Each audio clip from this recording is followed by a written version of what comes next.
오늘 시간에는 예레미야 그 12번째 시간으로 구원을 얻었나이다 하느냐라는 제목을 가지고 복음 말씀인 예레미야 7장 8절로 10절 말씀을 통해서 하나님께서 저와 주실 말씀 함께 나누도록 하겠습니다.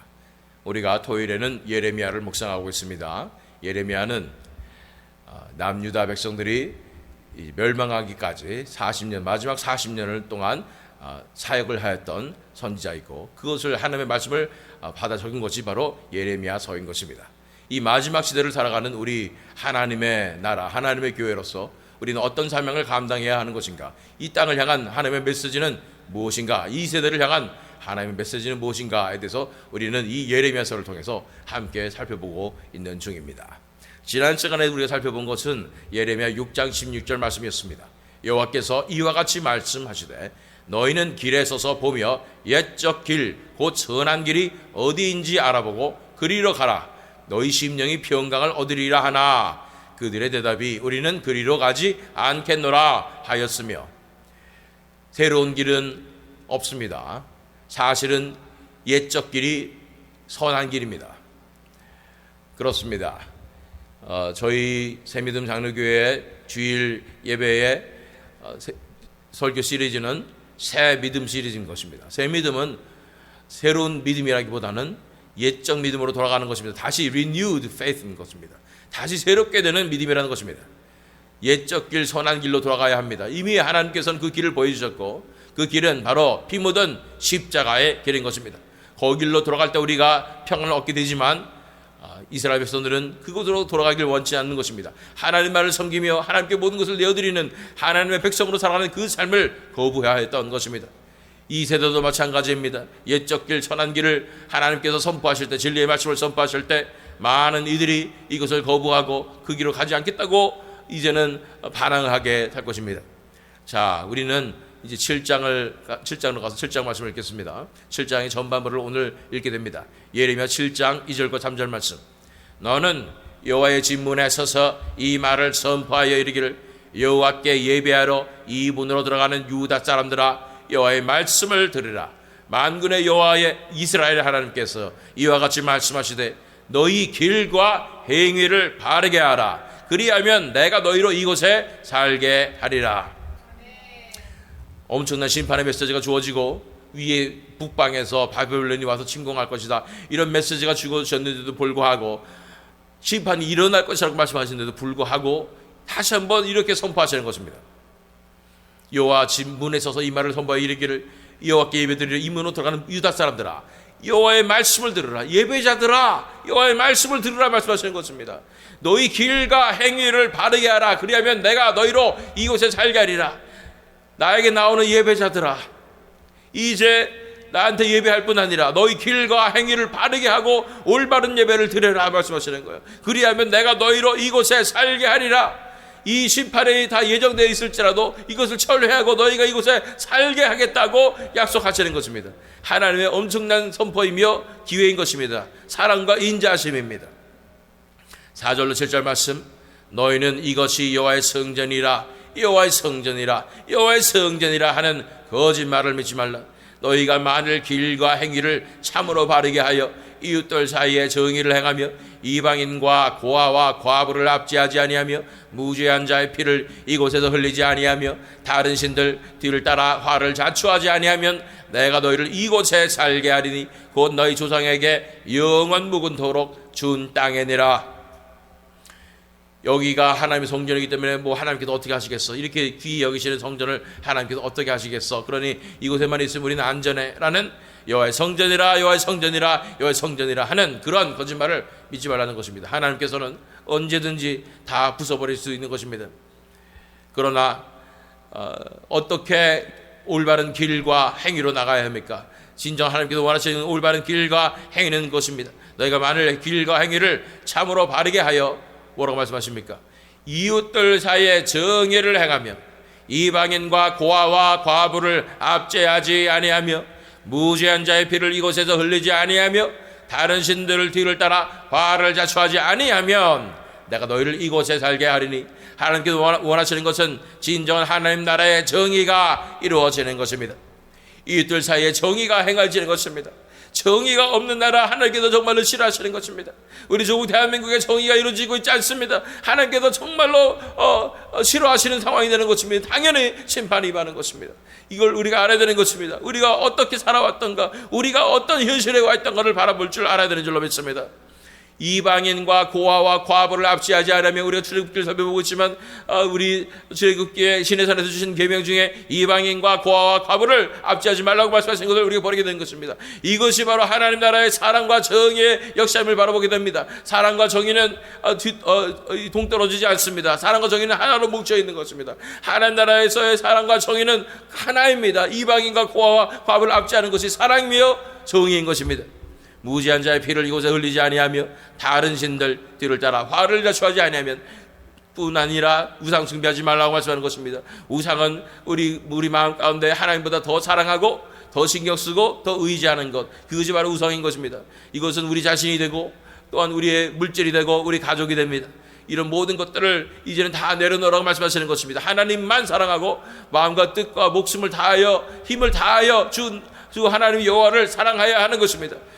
그럴 때에 내가 너희를 이곳에 살게 하리니 곧 너희 조상에게 영원 무궁토록 준 땅이니라. 이곳에 살게 하겠다고 말씀하시는 것입니다.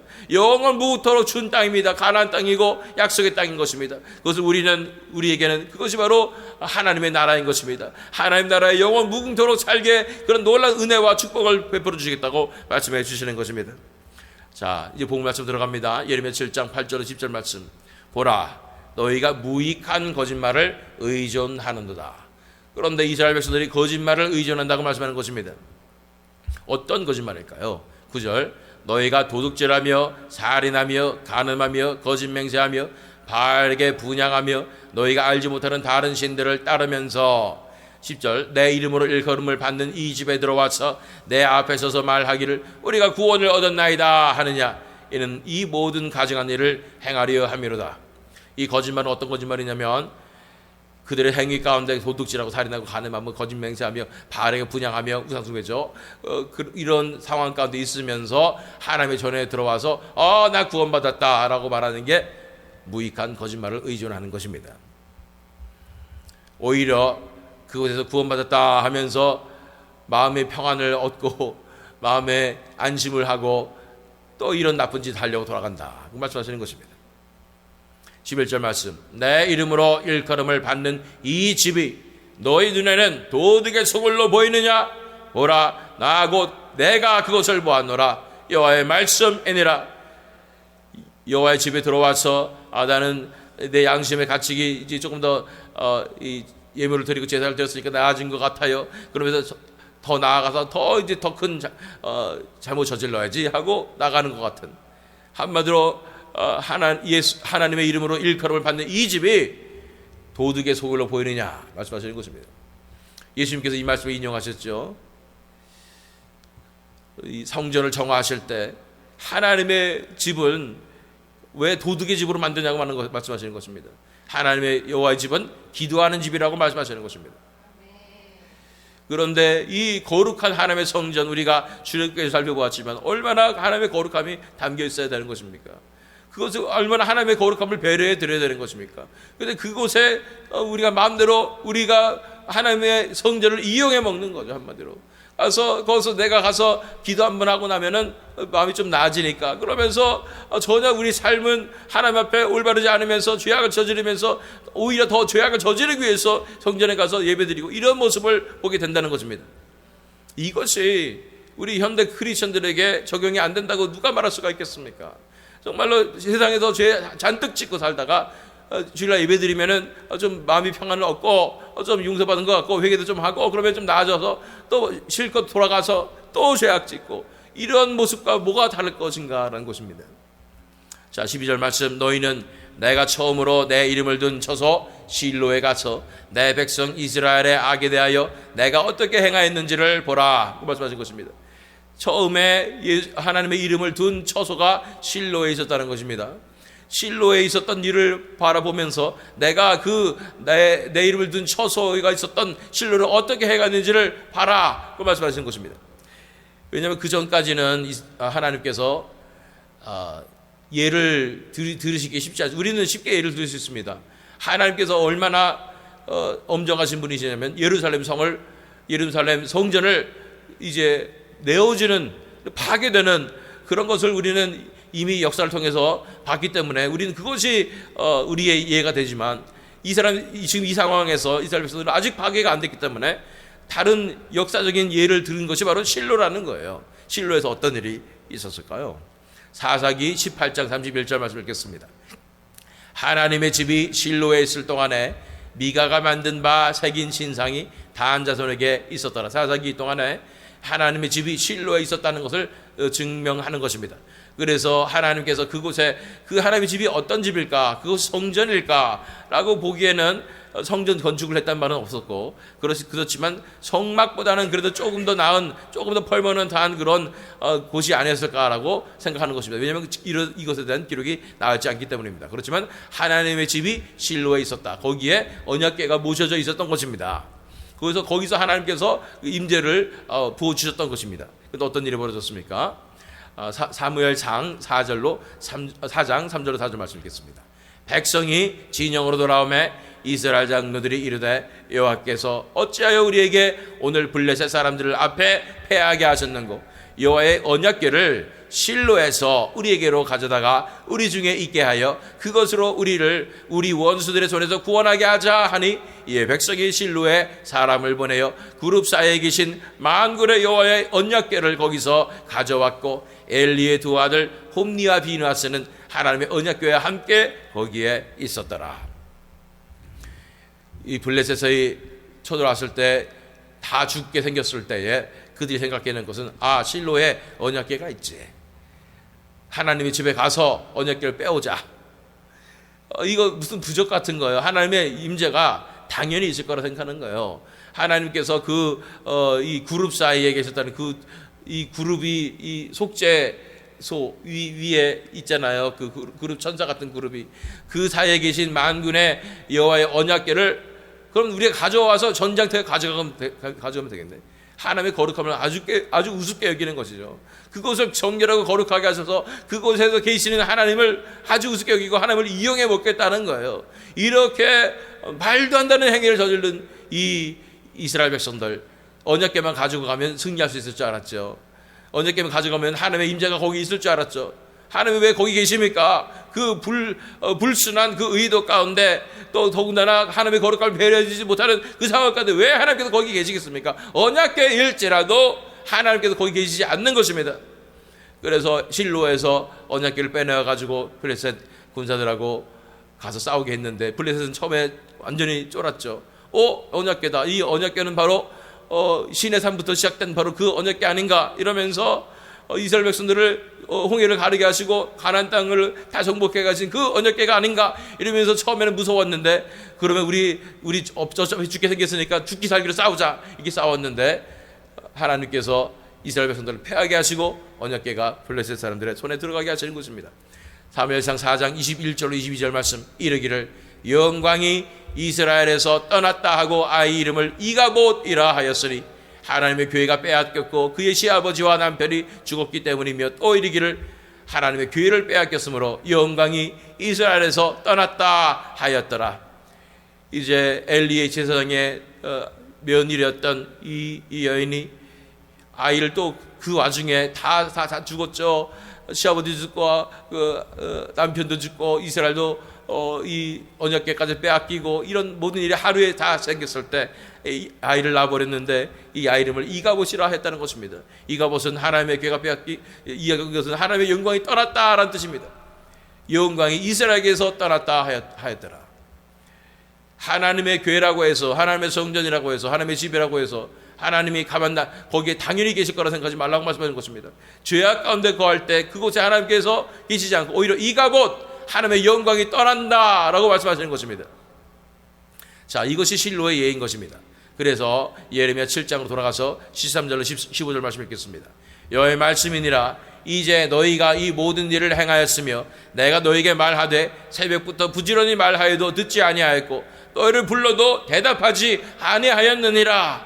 그러므로 내가 실로의 행함같이 너희가 신뢰하는 바 내 이름을 일컬음을 받는 이 집 곧 너희와 너희 조상들에게 준 이곳에 행하겠고 내가 너희 모든 형제 곧 에브라임 온 자손을 쫓아낸 것 같이 내 앞에서 너희를 쫓아내리라 하셨다 할지니라. 너희가 이 모든 일을 행하였으며 이 모든 죄악을 행하였죠. 내가 너에게 말하되 새벽부터 부지런히 말하여도 듣지 아니하였고 그래도 회개하라 그렇게 살면 안 된다 라고 아무리 말하여도 듣지 않았고 불러도 대답하지 않았던 것입니다. 그렇기 때문에 실로에서 행한 같이 너에게 행하리라. 그 말은 뭐예요? 예루살렘 성전이 파괴될 것이라고 말씀하신 것입니다. 그곳에 하나님의 임재가 있다고 착각하지 말라고 말한 것입니다. 하나님의 이가 곧 하나님의 영광이 떠나겠다고 말씀하시는 것입니다.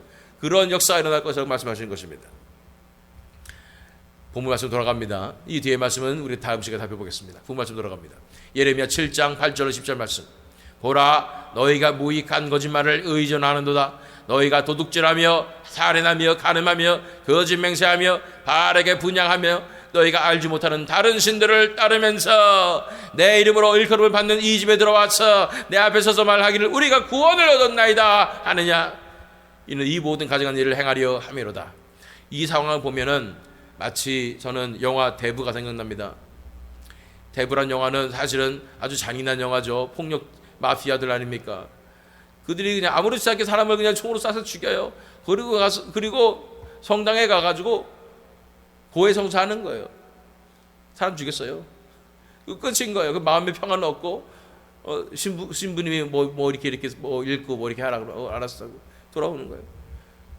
마치 이 하나님 앞에 나오면서 결국은 내가 더 자유롭게 이 양심의 가책을 덜면서 더 많은 사람 죽일 수 있도록 하는 것 같은 그런 모습이 연상되지 않습니까? 하나님 앞에 나올 때에 우리가 당연히 용서받을 것이고 당연히 구원받을 것이라고 생각하면서 나오는 크리스천들이 너무나 이 세대에 많습니다. 그래서 진정한 회개가 이루어지지 않았는데도 불구하고 나는 하나님 잘못했어요 얘기했으니까 하나님 당연히 vending머신처럼 자동 판매기처럼 용서해 주시겠지. 그럼 나는 구원받은 것이겠지 하면서 다시 돌아가서 마음껏 세상에서 마음껏 죄짓고 살다가 다시 돌아서 회개하면 되니까 와서 또 하나님 잘못했어요 용서해 주세요. 그러면 하나님이 또 용서해 주겠지 라는 그런 반복된 생활을 하는 크리스천들이 너무나 많은 것을 보게 됩니다. 무엇이 잘못된 것일까요? 첫 번째, 하나님은 우리가 잘못했어요 하면 용서할 분이 아니라는 사실을 알아야 됩니다. 하나님은 인격이십니다. 하나님은 진정으로 우리가 하나님 앞에 엎드러지고 회개하고 통회하고 자복하는 자들의 기도를 들으시지 말로만 입술로만 잘못했어요 하는 그 기도를 들으신 분이 아니라는 것입니다. 하나님을 기계 취급하지 마시길 바랍니다. 하나님이 인격이십니다. 제가 저 같은 사람만 해도 제가 소시적에 제 아내랑 제 아내한테 잘못했단 말이죠. 그러면은 아내가 저한테 말을 하지 않겠죠. 그러면 삐져가지고 그러면 제가 어떻게 하겠습니까? 그 풀기 위해서 어떻게 됩니까? 제가 가서 잘못했다고 얘기하겠죠. 한번 해보셨어요? 미안. 그리고 제가 돌아서면 용서됩니까? 안 되죠. 그 마음에 진심이 통하지가 않았는데 무슨 용서가 되겠습니까? 오히려 더 기분 나빠져. 마음에도 없는 그런 얘기했다고 더 나빠지게 되는 것입니다. 인격이십니다. 하나님께서는 우리 진심만이 통할 수가 있는 거예요. 진심으로 하나님 앞에 나아가서 정말 우리 죄가 정말 하나님을 찔렀다고 하나님을 오펜드했다고 정말 하나님께 잘못하였다고 하나님 이 죽을 죄를 어떻게 하냐고 정말 용서해달라고 진심으로 하나님 앞에 엎드러져야 그리고 다시는 이 길로 돌아오지 않고 싶다고 정말 하나님 나를 건져달라고 이렇게 하나님 앞에 나와야 하나님께서 그 진심을 보시고 용서하지 않겠습니까? 하나님의 인격이신 것입니다. 기계가 아닙니다. 뿐 아니라 우리가 알아야 될 것은 이 현대 교회의 정말 잘못된 인식 중에 하나가 바로 이 잘못된 구원의 확신에 관한 것입니다. 우리는 이미 구원을 얻었다 하고 잘못된 확신을 갖게 되는 것입니다. 진정한 확신은 하나님께서만 주십니다. 하나님께서 우리에게 구원, 이제 하나님께서 우리를 용서하셨고 구원하셨다는 확신을 우리에게 직접 주시는 거예요. 이것은 우리가 말씀을 통해서 보니까 회개하고 예수를 믿으면 구원받는다라는 이 공식에 맞춰봤을 때 나는 용서받은 것이고 구원받은 것이다 라고 생각하는 것은 바로 잘못된 구원의 확신의 대표적인 예인 것입니다.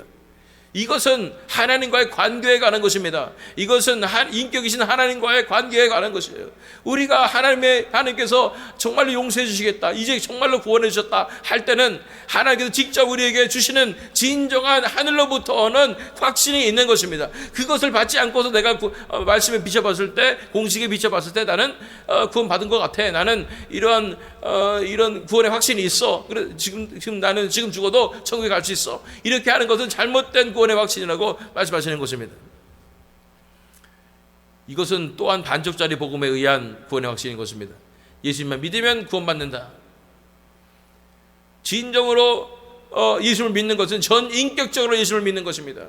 내 인생이 전적으로 예수를 신뢰하고 예수님께 순종하는 그 삶으로 들어가는 것입니다. 예수님을 내 삶의 이 주인으로 모시며 왕으로 모시며 예수님께 인생을 온전히 드러지는 그 믿음으로 나가는 것입니다. 그런데 내 인생은 그대로 내가 살면서 예수님 믿으니까 내 죄만 용서되고 내가 지옥만 안 가면 되겠지 하는 그런 이기적인 마음으로 믿는 그 믿음이 무슨 진짜 믿음이 되겠습니까? 이것은 관계에 가는 것이고 하나님과 온전히 신뢰에 관한 것이고 온전히 연합되는 것에 관한 것이라는 것을 알아야 되는 것입니다. 자, 대표적인 예가 호세아 6장 1절 3절 말씀에 나와 있습니다. 이스라엘 백성들의 태도를 보십시오. 오라, 우리가 여호와께로 돌아가자. 여호와께서 우리를 찢으셨으나 도로 낫게 하실 것이요, 우리를 치셨으나 싸매어 주실 것입니다. 여호와께서 이틀 후에 우리를 살리시며 셋째 날에 우리를 일으키시려니 우리가 그의 앞에서 살리라. 그러므로 우리가 여호와를 알자, 힘써 여호와를 알자. 그의 나타나심은 새벽빛같이 어김없나니 비와 같이 땅을 적시는 늦은 비와 같이 우리에게 임하시리라 하니라. 이 말씀을 많이 읽으셨을 거라 생각합니다. 그리고 많은 분들은 이 말씀이 정말로 은혜로운 말씀이어서 외우시는 분도 계실지 모르겠습니다. 그러나 이 말씀은 사실은 아주 가슴 아픈 말씀입니다. 이스라엘 백성들이 엄청난 하나님 앞에 잘못을 하고 나서 이런 말을 하는 것입니다. 오라, 우리가 여호와께로 돌아가자. 여호와께서 우리를 찢으셨으나 도로 낫게 하실 것이요, 우리를 치셨으나 싸매어 주실 것입니다. 하나님께 돌아가면 되는 건 맞죠. 그런데 어떤 태도로 돌아가야 되느냐? 당연히 하나님께서 우리를 낫게 해주실 것처럼, 당연히 용서해 주실 것처럼 그렇게 돌아가면 안 되는 것입니다. 보세요. 여호와께서 이틀 후에 우리를 살리시며 셋째 날에 우리를 일으키시리니, 조금만 하나님 삐져서 그러는데 한 이틀만 기다리면 돼. 그러면 하나님 원래 그냥 잘 용서하시고 그러시잖아. 그래서 내가 경험해서 봤을 때 한 이틀만 고생하면 돼. 3일째는 하나님 용서해 주실 거야. 이런 마음을 가진 거예요. 여호와께서 이틀 후에 우리를 살리시며 셋째 날에 우리를 일으키시리니 우리가 그의 앞에서 살리라. 그러므로 우리가 여호와를 알자, 힘써 여호와를 알자. 그의 나타나시면 새벽빛같이 어김없나니. 하나님은 반드시 다시 나타나실 거예요. 우리를 떠나셨다고 하지만 이가 뭐 이런 얘기 하는데, 떠나셨겠지만 다시 오실 거예요. 하나님은 어김없이 오시는 분이에요.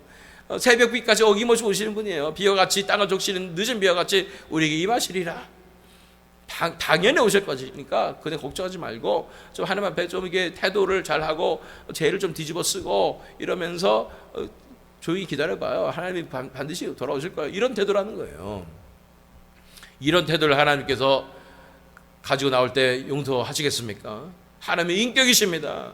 이건 관계에 관한 것입니다. 하나님께서 이런 태도로 나오는 자들을 가장 싫어하시는 것입니다. 그래서 우리가 이게 잘못된 기도라는 걸 어떻게 알 수 있습니까? 4절부터 6절 읽겠습니다. 호세아 6장 4절로 6절. 에브라임아, 내가 너에게 어떻게 하랴? 유다야, 내가 너에게 어떻게 하랴? 너희의 인애가 아침 구름이나 쉬 없어지는 이슬 같도다. 그러므로 내가 선지자들로 그들을 치고 내 입의 말로 그들을 죽였노니 내 심판은 비처럼 나오느니라. 나는 인애를 원하고 제사를 원하지 아니하며 번제보다 하나님을 아는 것을 원하노라. 이제 너희가 그렇게 말로 하고 돌아오겠다 말로만 하고, 그래서 하나님이 용서해 주신 것 같으면 다시 돌아가서 또 마음대로 자기 마음대로 살고 자기 뜻대로 살고 우상 숭배하고 세상에 파묻혀서 살고, 이런 이 모든 모습들, 내가 너에게 어떻게 하랴? 너희의 인애가 아침 구름이나 시 없어지는 이슬 같도다. 하나님께 아무리 하나님 사랑합니다, 이제 하나님을 위해서 살겠습니다 고백하면 뭐예요? 시 없어지는 이슬같이 햇빛만 나면 짱 나면 끝나버리는 이러한 믿음으로 나오는 모습들을 보게 되는 것입니다. 그러면 내가 선지자들로 그들을 치고 내 입의 말로 그들을 죽였노니 내 심판은 비처럼 나오느니라. 하나님께서 심판하겠다고 말씀하시는 것입니다. 하나님께서 원하시는 것은 제사 아닙니다. 번제 아닙니다. 인애를 원하는 것입니다. 정말 하나님의 나라의 백성으로서 살아가는 그 삶을 원하시는 것입니다. 하나님을 사랑하는 그 마음을 원하시는 것입니다. 하나님을 알기 위해서 나아가는 진정한 믿음으로 나아가는 것을 하나님께서 원하신다고 말씀하시는 것입니다. 우리 사무엘상 15장 22절 말씀 잘 아시는 말씀. 사무엘이 이르되 여호와께서 번제와 다른 제사를 그의 목소리를 청종하는 것을 좋아하심같이 좋아하시겠나이까? 순종이 제사보다 낫고 듣는 것이 숫 양의 기름보다 나으니. 아무리 하나님 앞에 돌아와서 하나님 저 용서해 주세요, 제물을 드리고 제가 좀 크니까 용서받으려면 좀 더 크게 해야 되겠지 이러면서 헌물을 큰 걸로 준비해 가지고 드리며 아름다운 예물로 드리며 번제로 드리며, 그러면 하나님이 받으시고 아유 그래 이 정도 해줬으니까 내가 용서해 줄게, 하나님은 뭐 뇌물 받으시는 그런 분처럼 그런 태도로 드리는 이 번제와 제사를 하나님이 기뻐하지 않으신다 말씀하시는 것입니다. 하나님은 우리 그 자체를 원하십니다. 다른 이 동물의 제사보다 우리 마음의 제사, 우리 몸이 산제사로 드려지는 걸 원하십니다. 우리 마음이 온전히 하나님 앞에 드려지는 것을 원하십니다. 진정으로 순종하는 걸 원하시는 것입니다. 정말로 하나님을 그렇게 하나님께 미안하고 하나님을 그렇게 사랑한다면 내 말을 따라라, 내 뜻대로 행하라 말씀하시는 것입니다. 정의를 이루라.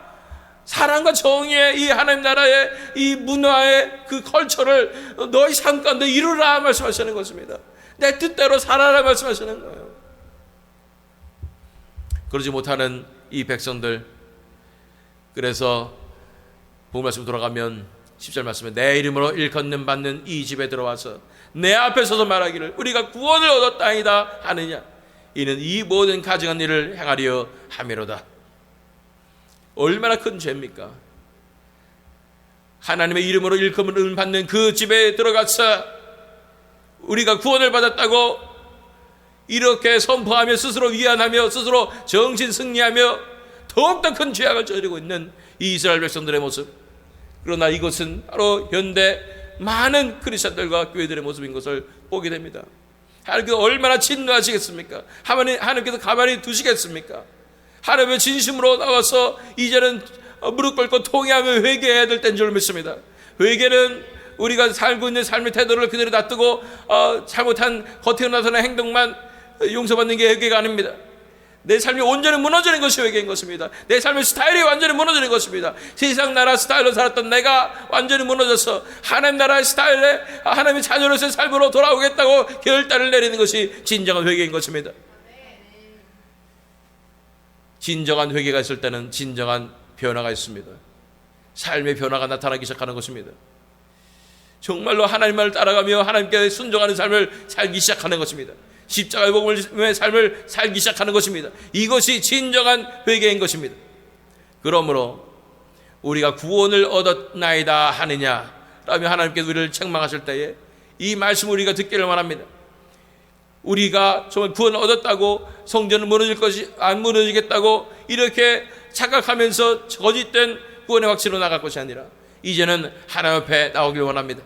정말로 진정한 구원으로 나오길 원합니다. 내 자신이 완전히 무너지고 내 자신이 산재물이 되어지는 그러한 진정으로 구원으로 나와서 진정한 구원의 확신, 하늘로부터는 확신으로 임해서 정말 이제는 더 이상 내 자신을 위해 살지 않고 세상을 바라보며 살지 않고 이제는 오직 하나님 한 분만 살아가며 바라보며 예수 그리스도를 위하여 인생을 다 내어드리는 그 삶으로 나아가서 진정한 구원의 역사 가운데 내 삶이 변화될 뿐 아니라 예수 그리스도의 아름다운 영광의 덕을 선포하시는 저와 여러분 되시기를, 또한 이 새믿음 장로교회 되기를 예수 그리스도의 이름으로 축원합니다.